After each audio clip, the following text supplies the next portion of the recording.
Hello dear students, welcome you all in our English virtual class.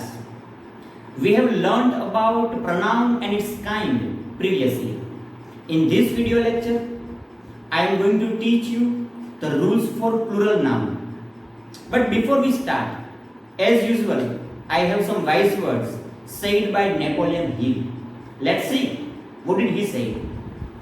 Napoleon Hill said that strength and growth come only through continuous effort and struggle. આનો ભાવાર્થ કંઈક એવો થાય, strength that means તાકાત, ચાલક બળ, અને growth એટલે કે વૃદ્ધિ.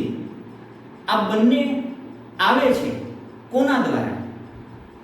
કન્ટિન્યુઅસ એફર્ટ એન્ડ સ્ટ્રગલ એટલે તમારા સતત ચાલતા એવા પ્રયત્નો, અને સ્ટ્રગલ એટલે સંઘર્ષ. You know, Napoleon Hill was one of the great thinker and writer of America. He had written a book, Think and Grow Rich, which was included in the list of top 10 bestseller book.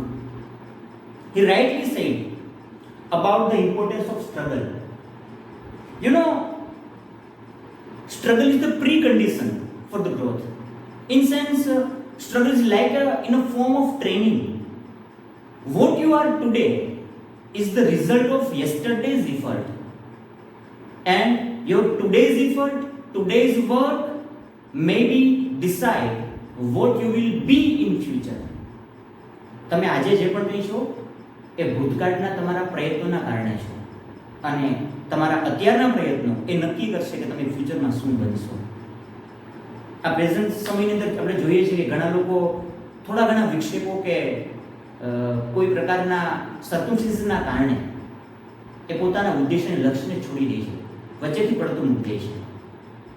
સંસ્કૃતમાં એક સરસ એવો સુવિચાર છે, સુભાષિત છે, પ્રારંભ્યતે ન ખલું વિઘ્ન ભયેન નિશ્ચયે. એટલે કે નિમ્ન પ્રકારના માણસો, જે લોકો જેમની મનની શક્તિ નિમ્ન પ્રકારની હોય છે, એવા લોકો વિઘ્નના ભયથી પ્રારંભતે ન ખલું, ખરેખર કોઈ કાર્યનો પ્રારંભ જ કરતા નથી. પ્રારંભ કરેલા કાર્યને વિઘ્ન વિહિતાઃ વિરમતિ મધ્યાઃ. જે લોકો મધ્યમ પ્રકારના માણસો છે તે પ્રારંભ કરેલા કાર્યને વિઘ્નના આવવાથી કે વિઘ્ન પડવાથી કે વિક્ષેપ થવાથી વચ્ચે જ છોડી દે છે. વિઘ્નેહિ પુનઃ પુનઃ અપી પ્રતિહન્યમાના. વિઘ્નો વડે વારંવાર હણાતા હોવા છતાં પણ, અર્થાત દુઃખિતતા હોવા છતાં પણ, પ્રારંભ કરેલા કાર્યને ચ ઉત્તમ જનાઃ, ઉત્તમ પ્રકારના લોકો ન પરિત્યજ્યંતિ, ક્યારેય ત્યજતા નથી.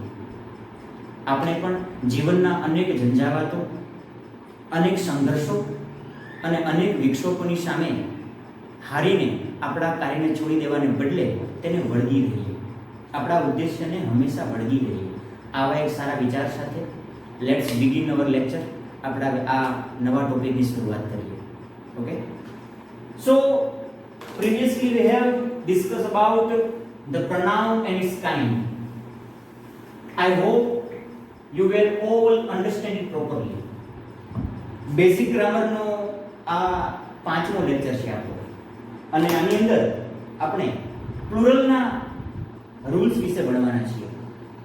ધોરણ 5 થી લઈ અને 12 સુધી, અને ઇવન તમે કોઈ કોમ્પિટિટિવ એક્ઝામની તૈયારી કરતા હો, કોઈ પરીક્ષા તમે આપતા હો, તો એના માટે પણ આવી એક્ઝામની અંદર તમને કેટલીક વખત પ્લુરલ નાઉન પૂછી નાખે છે.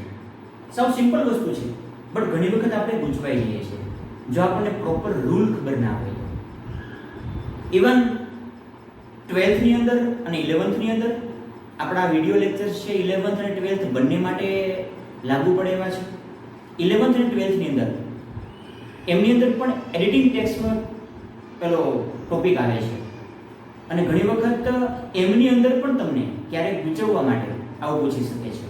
આ સિવાય 10th માં 8th 9th અને પ્રાઇમરી લેવલ પર પણ તમને ઇરર કરેક્શનનો ટોપિક પણ આવી શકતો હોય, એમાં પણ તમને પૂછી શકે છે. તો પહેલા આપણે જોઈએ પ્લુરલના શું નિયમ છે. પહેલો નિયમ તો બધા જાણતા જ હશો. ફર્સ્ટ નિયમ છે રૂલ નંબર 1, સાવ રેગ્યુલર નિયમ છે.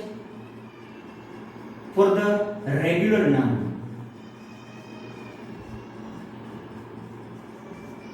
જે રેગ્યુલર નાઉન છે તેમની સાથે પાછળ એડ કરવાનું છે માત્ર ને માત્ર s.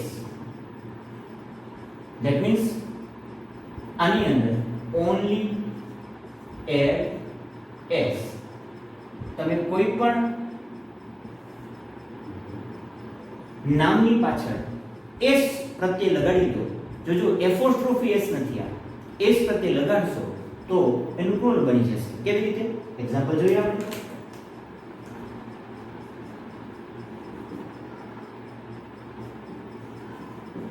Table, pen, car, book,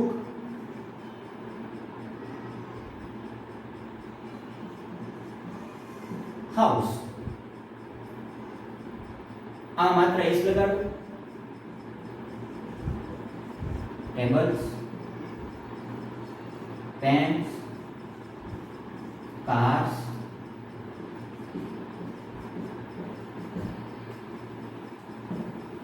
books and houses. Simple, માત્ર s જોડવામાં આવે છે અને એનું પ્લુરલ બની જાય છે. આ નિયમ બધાને ખબર હોય છે. નાઉ સેકન્ડ, બીજો નિયમ, જો કોઈ નાઉન છે, આ નાઉનના અંતમાં હું શબ્દ લખું છું, એમાંનો કોઈ પણ શબ્દ આપેલો હોય,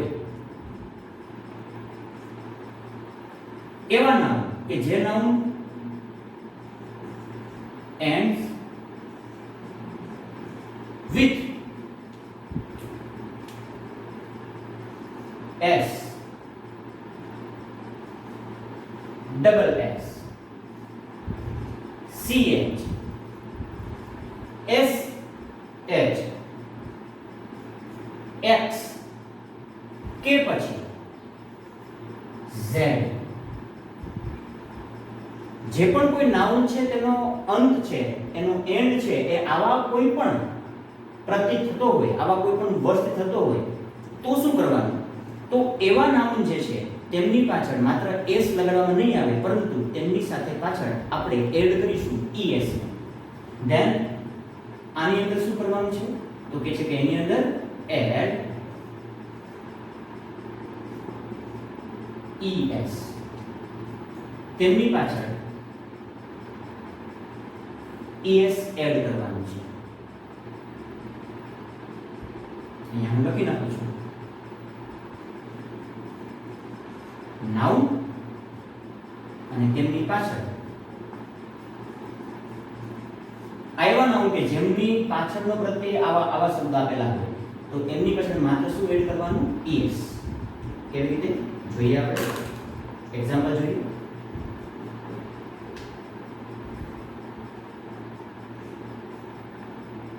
s વાળું example, bus, then cross, then mat, then this, then box, then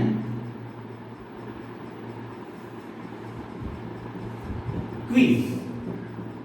હવે આમનું જ્યારે પ્લુરલ બનાવીએ આપણે તો આવું બનશે: buses, crosses, matches,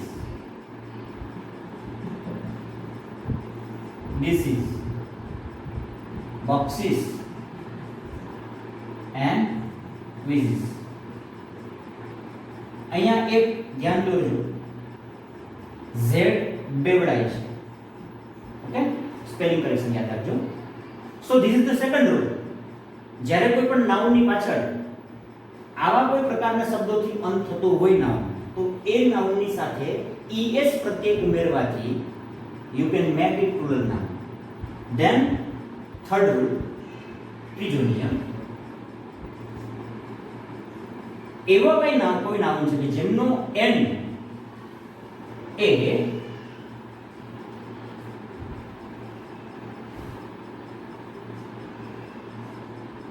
એફ કે એફ ઈ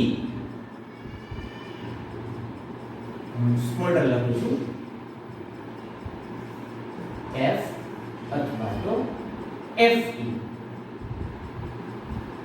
આ બંનેમાંથી કોઈ પણ એક વર્ડ્સથી એમનો જો અંત થતો હોય ધેટ મીન્સ એમના એન્ડમાં આપેલા હોય તો then you have to change તો તમારે શું કરવું પડશે યુ હેવ ટુ એડ તમારે એની સાથે આઈ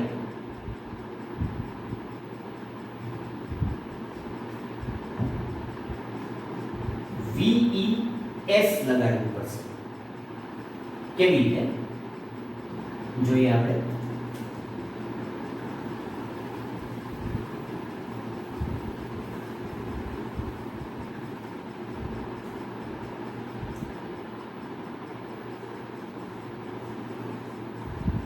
leaf wolf life wife knife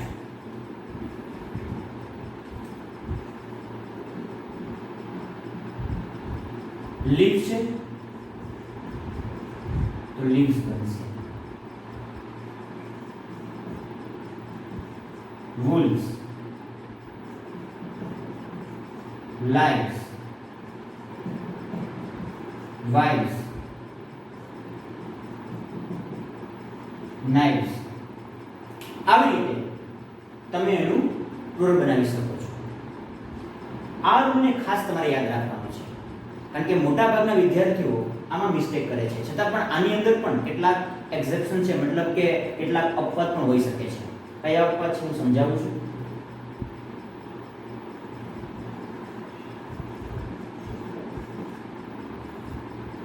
અપવાદ રૂપે જોઈએ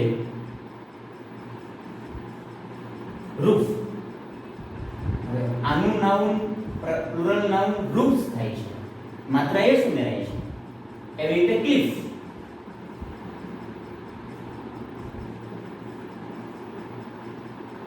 ક્લિફ્સ થશે તો આ બંને એના અપવાદ રૂપ છે આવા કેટલાક શબ્દો અપવાદમાં પણ હોઈ શકે છે તમારે એ પણ ધ્યાનમાં રાખવાના છે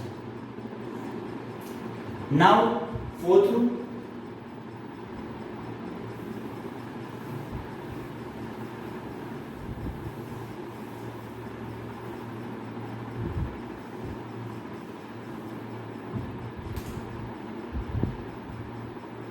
હવે એવું કોઈ નામ કે જેમનો અંત ends with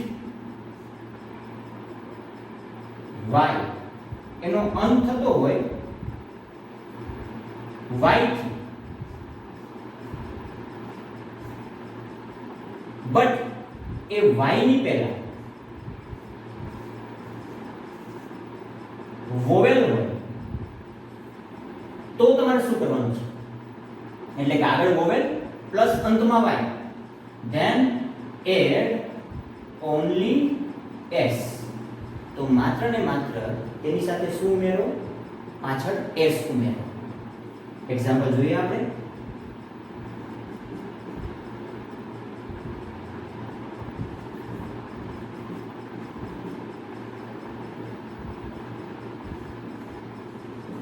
day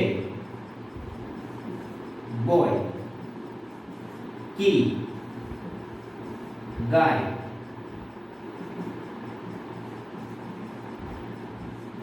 donkey હવે તમે જોઈ શકો છો in all these type of words આ બધા જ વર્ડ્સ ની સાથે there is y અંતમાં શું આવેલો છે y but before y ની એક્ઝેક્ટ આગળ શું આવેલું છે આ શું છે વોવેલ વોવેલ મતલબ કોને કહી શકાય તો કે છે કે સ્વર જો કોઈ પણ સ્વર આપેલો હોય તો શું કરવાનું છે તમારે તો માત્ર ને માત્ર તમારે તેમની પાછળ માત્ર s ઉમેરવાનું છે કેવી રીતે જોઈએ example days, boys, keys, guys, donkeys. માત્ર તમે પાછળ એસ ઉમેરો છો. બટ હવે આ જ નિયમ નંબર 4, નિયમ નંબર હવે 5 જોઈએ. 5 ની અંદર થોડું ટ્વિસ્ટ છે. શું ટ્વિસ્ટ છે? ends with y, અંત y થી થાય છે, બટ y ની સાથે એની આગળ એક્ઝેક્ટ આગળ વોવેલ નથી, બટ શું છે? કોન્સોનન્ટ છે. એટલે કે વ્યંજન આપેલું હોય. વોવેલ એટલે કે સ્વર, કોન્સોનન્ટ મતલબ કે વ્યંજન. આગળ જો વ્યંજન આપેલું હોય તો શું કરવાનું છે? તો જુઓ, એના એક્ઝામ્પલ બાજુમાં લખું છું હું અહીંયા. તો તેમની સાથે માત્ર એકલો s ઉમેરાશે નહીં, પરંતુ પાછળ આપણે es ઉમેરીશું. બટ આ આપેલો જે y છે એ y નું તમારે i બનાવવું પડશે. એટલે y નું i બનાવવાનું અને પછી શું કરવાનું છે? then you have to add es. Example બાજુમાં લખું છું. આ એક્ઝામ્પલ મેં એમને રાખેલા છે નિયમ નંબર 4 ના, એટલા માટે કે તમને ડિફરન્સ સમજાવી શકાય.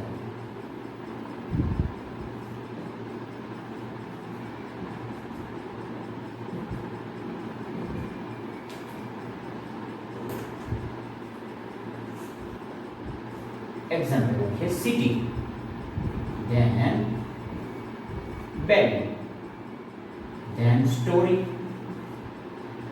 then lady, country.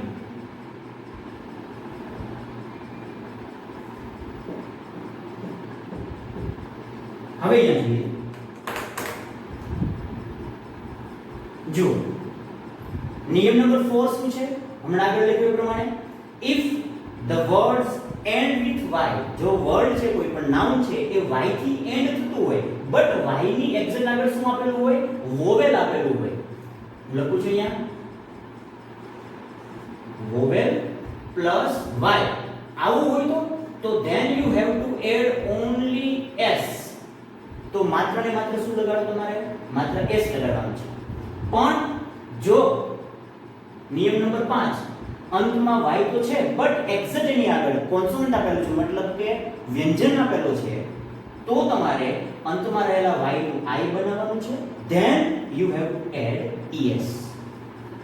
એક્ઝામ્પલ લખું છું સિટી.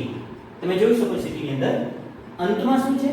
y છે, બટ y ની એક્ઝેક્ટ આગળ શું આપેલું છે? t, કોન્સોનન્ટ છે, મતલબ કે વ્યંજન છે. અહીંયા ડે ની અંદર y હતો, પણ આગળ a એ સ્વર કહેવાય, o સ્વર કહેવાય, e પણ સ્વર કહેવાશે, u પણ સ્વર કહેવાશે અને e સ્વર કહેવાશે. આટલા સ્વર આપેલા છે. એક્ઝેક્ટ આગળ સ્વર આપેલો હોય તો તમારે માત્ર s ઉમેરવાનો છે. પણ વ્યંજન હોય તો y નું i તો બનાવવાનું છે, પણ સાથે પાછળ es પણ ઉમેરવાનું. જુઓ સિટી, આનું એક્ઝામ્પલ આવું છે cities, then babies, then stories, then ladies, then countries. So these are the examples of the rule 5. પાંચમા નિયમના આ એક્ઝામ્પલ છે. આ ચોથા નિયમના હતા, મેં રાખેલા છે એટલા માટે કે તમને ડિફરન્સ સમજાવી શકાય. આ થઈ ગયા બંને નિયમ y ના. ફરી સમજાવું છું. રૂલ નંબર 4 y નો, જો y ની આગળ વોવેલ હોય અને પાછળ y હોય તો માત્ર એકલો s લગાડવાનું છે. જો y ની સાથે આગળ કોન્સોનન્ટ હોય તો y નું i બનાવી અને es ઉમેરવાનું છે. I hope you were all understand it properly. Now rule number 6. હવે જો કોઈ શબ્દ એનો એન્ડ આવતો હોય, મતલબ એન્ડ થતો હોય o થી, if any word ends with o, article O થી સોરી વોવેલ ઓ થી અને એ ઓ ની સાથે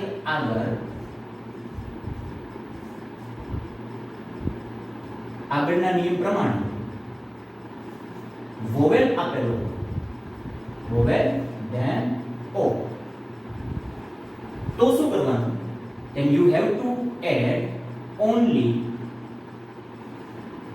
s તો તમારે માત્ર ને માત્ર s લગાડવાનું છે કેવી રીતે જોઈએ example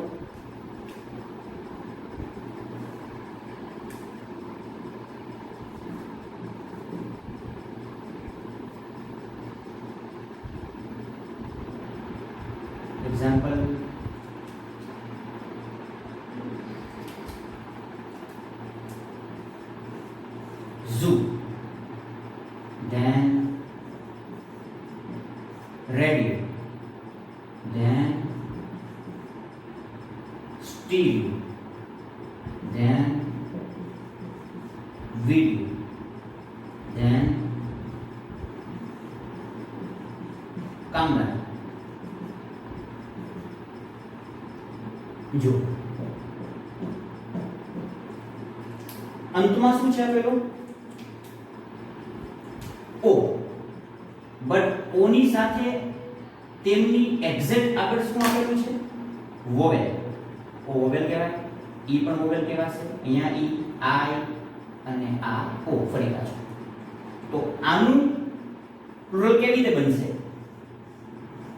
only S zoos radios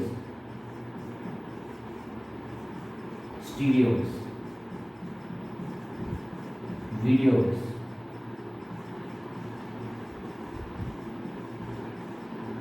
kangaroos but if any word then you will rule number 7 આનો જ નિયમ rule number 7 if any word ends with o o થી અંત પામે છે બટ એની એક્ઝેક્ટ આગળ વોવેલ નહીં પણ શું હોવું જોઈએ બોલો તમે વિચારો શું હોવું જોઈએ યસ કોન્સોનન્ટ તેની એક્ઝેક્ટ આગળ જો કોન્સોનન્ટ આપેલો હોય એટલે કે વ્યંજન આપેલો હોય તો તમારે શું કરવાનું છે તો માત્ર ને માત્ર તેની પાછળ s નથી ઉમેરવાનો બટ es ઉમેરવાનો છે નિયમ આવો બનો જો કોઈ વર્ડ છે એનો અંત o થી થતો હોય પણ o ની સાથે આગળ કોન્સોનન્ટ આપેલો હોય વ્યંજન આપેલો હોય then you have to add es તમારે એના અંતમાં es ઉમેરવાનો છે then and then you will be able to make it plural હું એક્ઝામ્પલ બાજુમાં લખું છું અહીંયા આ એક્ઝામ્પલ એમને રાખું છું સમજવા માટે આ રૂલ નંબર 7 ના એક્ઝામ્પલ છે hero then tomato then potato હવે જો શું રૂપ બનશે આનું હીરોનું heroes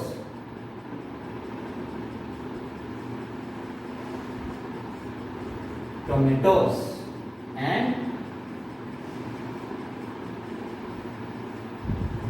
potatoes તમે જોઈ શકો છો જો અંતમાં o હોય બટ આગળ કોન્સ્ટન્ટ આપેલો હોય તો then you have to add es અહીંયા બધે es લગાવેલો છે પણ જો અંતમાં o હોય બટ આગળ વોવેલ હોય તો then you have to add s તો તમારે માત્ર s લગાડવાનું છે these are two rules આ બે રૂલ હતા કોના o માટેના પહેલા બે રૂલ શરૂઆતનો નિયમ આપણે પેલો હું રિપીટ કરું છું ફરી પાછા પહેલો સિમ્પલ રેગ્યુલર નાઉન માટે શું કરવાનું માત્ર ને માત્ર s લગાડવાનું then જો કોઈ વર્ડ છે એના અંતમાં s double s ch sh x કે z હોય તો પાછળ es લગાડવાનું ત્રીજો નિયમ જો કોઈ શબ્દનો અંત f અથવા f ઈ થતો હોય then ves અને પછી નિયમ નંબર 2 બે નિયમ આવે છે ચોથો અને પાંચમો નિયમ fourth and fifth એ બે નિયમ હતા માત્ર y માટે y ની આગળ વોવેલ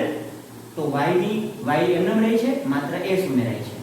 બટ y ની સાથે આગળ કોન્સોનન્ટ, તો y નું I બનાવો અને s બતાવો. તો બે નિયમ એના થઈ ગયા. હવે નિયમ નંબર 5, 6 અને 7. નિયમ 6 શું હતો? o વાળો. o ની સાથે આગળ વોવેલ, તો o એમનો, પાછળ માત્ર s. બટ o ની સાથે આગળ કોન્સોનન્ટ, ધેન પાછળ શું લગાડવાનું તમારે? es. હવે આના પછી જે નિયમ છે એ નિયમ નથી, બટ ઇરરેગ્યુલર નાઉન છે. કેટલાક નાઉન એવા હોય છે કે જે ઇરરેગ્યુલર હોય છે, એમનું પ્લુરલ એ કોઈ નિયમ સાથે બંધાયેલ નથી હોતું. જોઈએ આપણે. Now the rule number 8 for the irregular noun.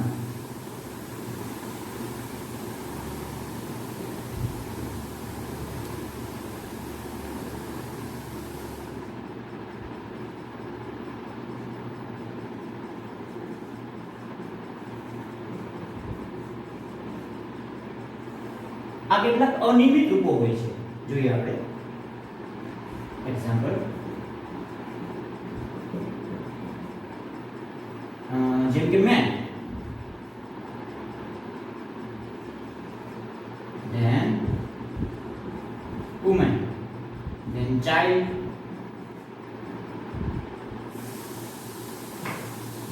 then food, tooth. હવે જોઈએ મેન નું શું બનશે? આપણે બધા જાણીએ છીએ MEN. વુમેન નું સિમ્પલ વસ્તુ MEN, મેન. ચાઇલ્ડ એનું શું બનશે? ચિલ્ડ્રન. ધેન ફૂટ એનું બનશે ફીટ. Tooth, teeth. હજી એક મને યાદ આવે છે. યસ, જો આ એક રૂપ અપવાદમાં છે. પર્સન એટલે વ્યક્તિ, પણ એના માટે એનું એક વ્યક્તિ માટે પર્સન કહી શકાય કે એક વ્યક્તિ હતા, બરોબર? આનું પર્સન્સ પણ થઈ શકે, કોઈ જગ્યાએ પર્સન વાપરી શકાય, બટ એનું નાઉન બનાવતા હોય, પ્લુરલ બનાવવું હોય તો એના માટે પીપલ પણ આવી શકે છે. ઓબ્વિયસલી પીપલ એ એક બહુવચન નામ છે. શું કામ? પીપલ એટલે લોકો, તો લોક એક ન હોઈ શકે, લોકોમાં ઘણા બધા હોય. બહુવચન કોને કહેવાય? એક થી વધી અને બે થાય એટલે કેવા બની જાય? બહુવચન બની જાય. એટલે એક સિંગલ વ્યક્તિ માટે તમે પર્સન કહી શકો, બરાબર? there are many persons એમ પણ કહી શકાય, ઘણા બધા વ્યક્તિઓ હોય એમ પણ કહી શકાય. બટ એનું નાઉન કેટલીક વખત પ્લુરલ બનાવવા માટે પર્સનનું પીપલ પણ વાપરી શકવામાં આવે છે. તમને કદાચ કોઈ ટ્વિસ્ટ કરીને પ્રશ્ન પૂછે તો આવી શકે એવું કે ભાઈ પર્સનનું પ્લુરલ શું બનાવી શકાય? પર્સન્સ ઓબ્વિયસલી થઈ શકે છે, ઘણી જગ્યાએ પણ વપરાય છે, બટ પીપલ પણ વાપરી શકાય છે. અને પીપલ એ ક્યારેય એક વ્યક્તિ માટે વાપરી શકાતું નથી, હંમેશા ઘણા બધા લોકો માટે વપરાય છે. એટલે આ થોડું અપવાદમાં છે, અને યાદ રાખજો આ અપવાદમાં છે. ઓકે, નાઉ લાસ્ટ નિયમ, છેલ્લો નિયમ. હવે આ છેલ્લો નિયમ છે એ કોઈ નિયમ નથી, પણ એ પણ આની જેમ જ કેટલાક ઇરરેગ્યુલર નાઉન છે કે જે નાઉન એવા છે કે there is no change, એમની અંદર કોઈ ચેન્જ નથી આવતો એનું પ્લુરલ બનાવતી વખતે. 9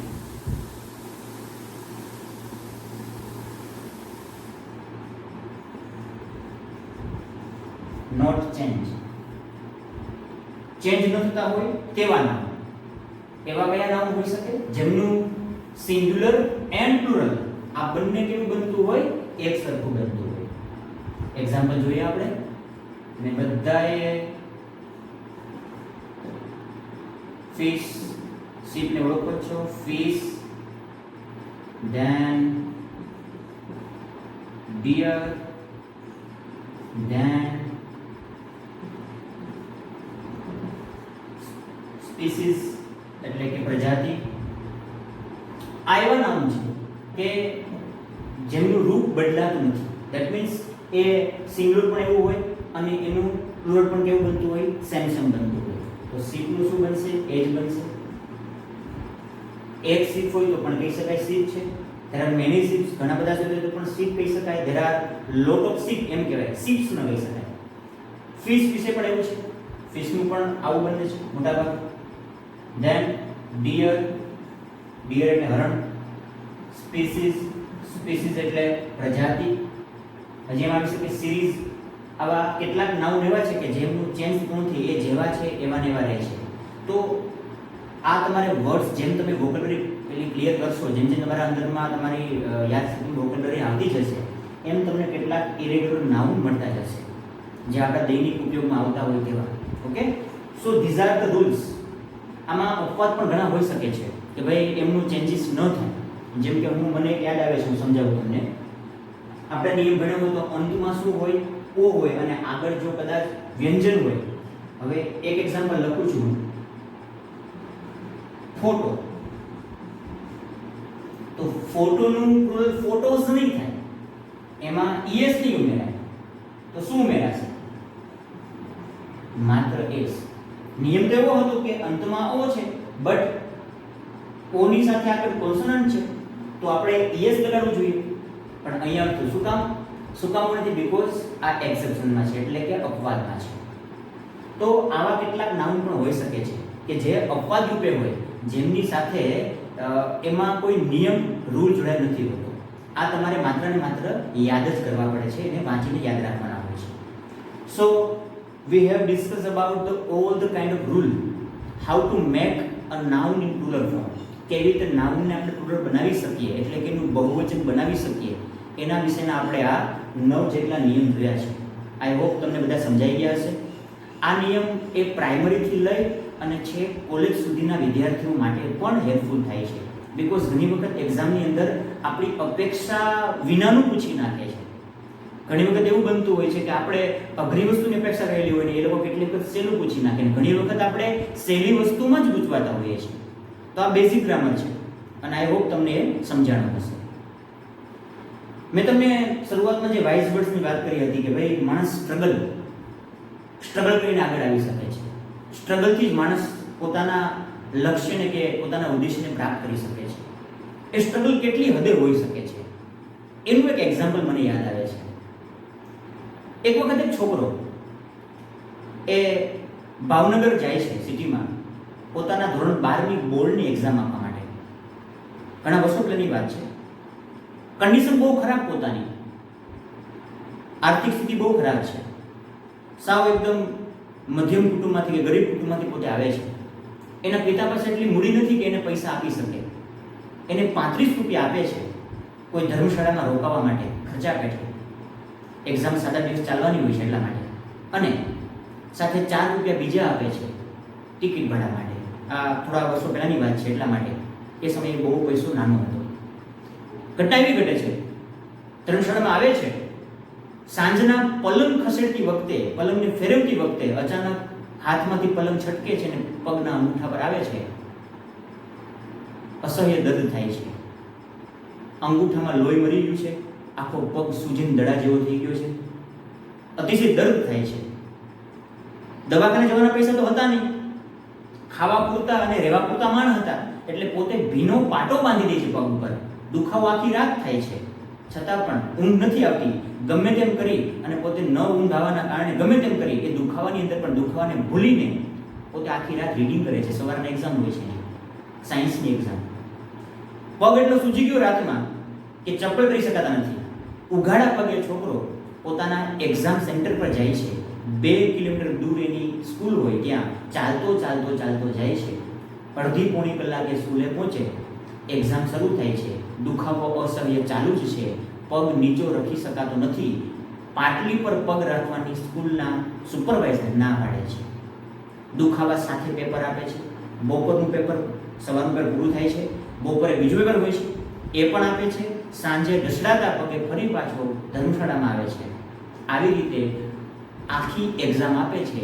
છેલ્લા પેપરના દિવસે એની પાસે જમવાના પૈસા પણ ન હતા. અંતે એક પેપર, છેલ્લું પેપર, ભૂખ્યા પેટે આખો દિવસ ભૂખ્યો રહી અને પેપર આપે છે, કારણ કે આ તકલીફની એને આદત પડી ગઈ હોય છે. પણ મનમાં એક ગોલ હોય છે, ઉદ્દેશ્ય હોય છે કે મારે ગમે તેમ કરીને મેડિકલમાં જવું છે, ડૉક્ટર બનવું છે. અસહ્ય દુખાવા સાથે, આવી તકલીફ સાથે પોતાના ઉત્સાહને વળગી રહી છે. 7 દિવસ 6 દિવસ પરીક્ષા આપી, છેલ્લું પેપર ભૂખ્યા પેટે આપ્યું, પેપર આપી પરીક્ષા પૂરી કરી ઘરે જાય છે.